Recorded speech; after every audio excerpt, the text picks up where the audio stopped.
Oh, that really was an amazing time. Great cruise with the love of my life, and suddenly I feel like I could move a mountain with one hand. Yeah. How about you spare me your oversweetened mortal affection and maybe start being more productive? Hey, don't ruin the moment. Okay, let me put it this way. End of love, fence on the flank. You have top and bottom 5 to do. Why do I have to babysit my own guardian?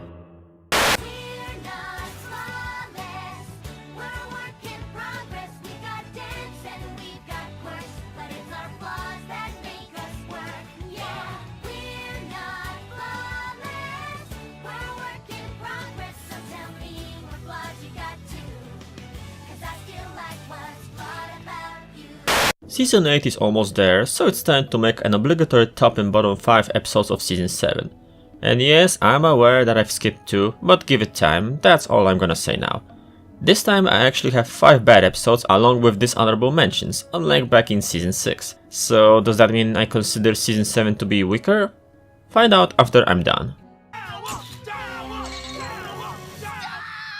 This is ridiculous! Mom and Dad, you are both too supportive!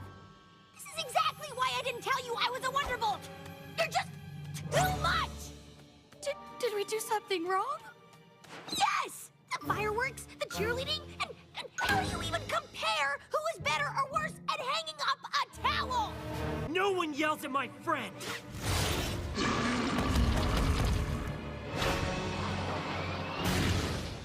Spike, get away from the bear!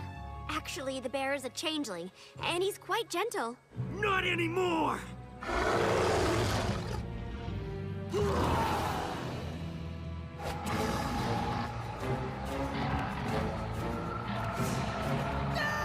My worst fears are happening! Number 5. Forever Philly. More I think about this episode, more I see being it weaker than I originally thought. What works here is pretty much only Sweetie Belle being more mature and responsible even more than Rarely. Sadly, she continues her streak of being hit by idiot stick in her episodes. All because of her inability to notice that her sister is not enjoying her time, or even hear that she tries to politely tell her that, until she finally bursts at her in anger. Subplot with the dog and... what's her name? That's another problem. Besides it being a nice parallel to make a moral more understandable, it's pretty much forgettable, just like the whole episode. Number 4. Secrets and Pies. Bored. Why does this episode even exist? What is the point of it?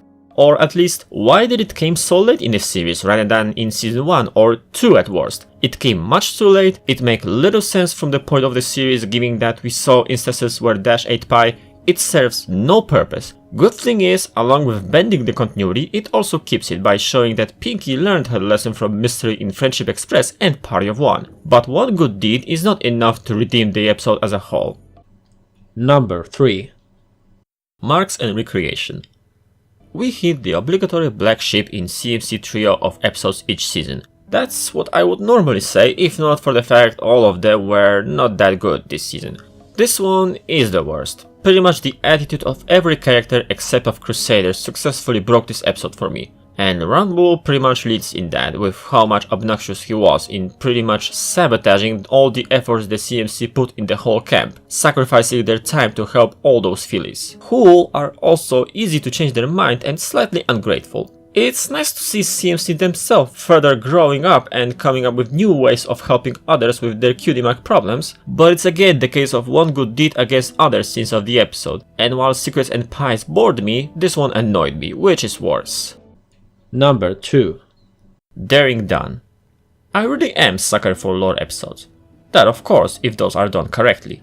This one is the case of not done correctly. Only Pinkie is the good part of this episode, as well as the legend, but even with it I could point out what could be done differently to actually maybe help out this episode instead of dragging it even deeper into this hole. Seriously, all the characters are hit with idiot stick and are unable to notice the obviousness who is behind this whole mess, which I saw even before the intro. Not to mention that as much as the legend is fine, it serves no purpose for the point of what happens next in the episode. And on top of that, the whole crowd is so deceptive and easily change their minds about the whole mess they were so angry about.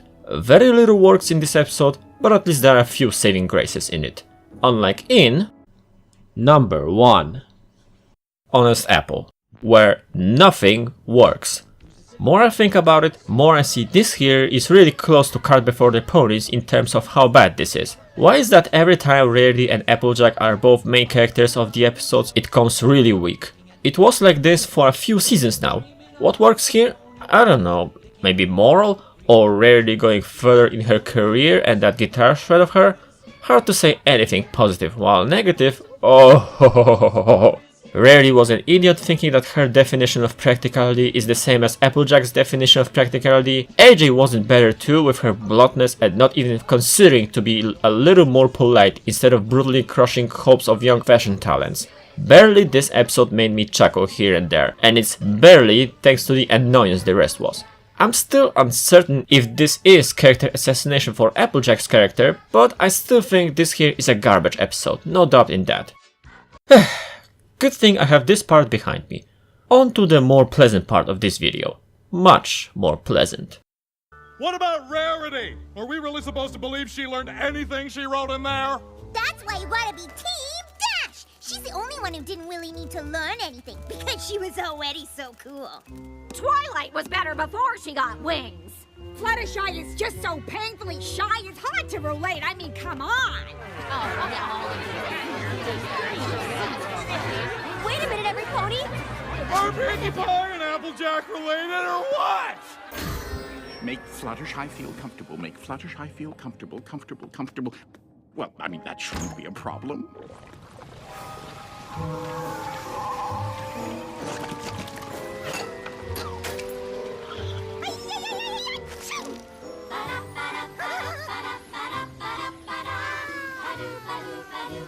Oh dear, that might be a problem. Number 5.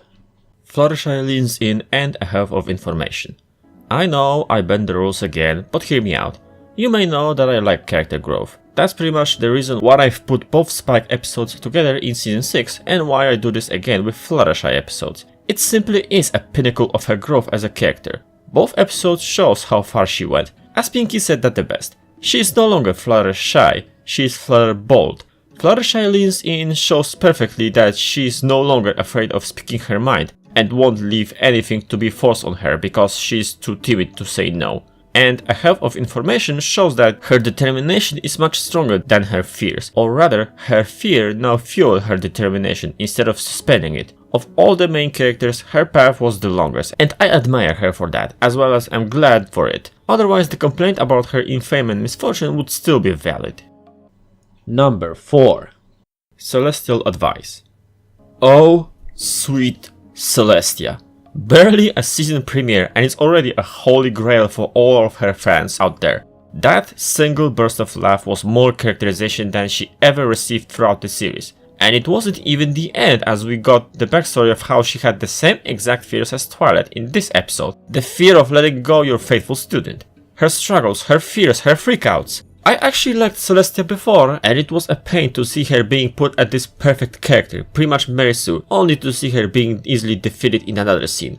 But this episode shows how not that much different she is from every other pony. It could be that push to make her my favorite princess. That doesn't mean I haven't enjoyed the rest of the episode, because I did. And I actually like what they did with Starlight in the end, even though the build-up was a bit pointless.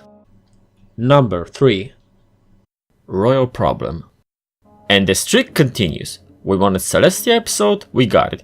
We wanted Royal Sister episode, we got it.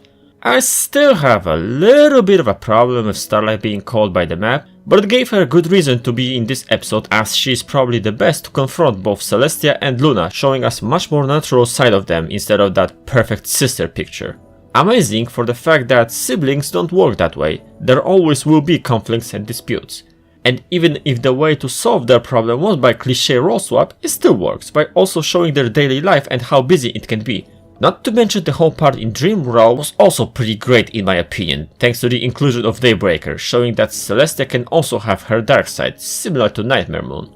For that I appreciate Royal Sisters much more than before and even start to see why they sometimes struggle with some tasks. If we will get another Celestia or Royal Sister episodes in Season 8, I'm sold.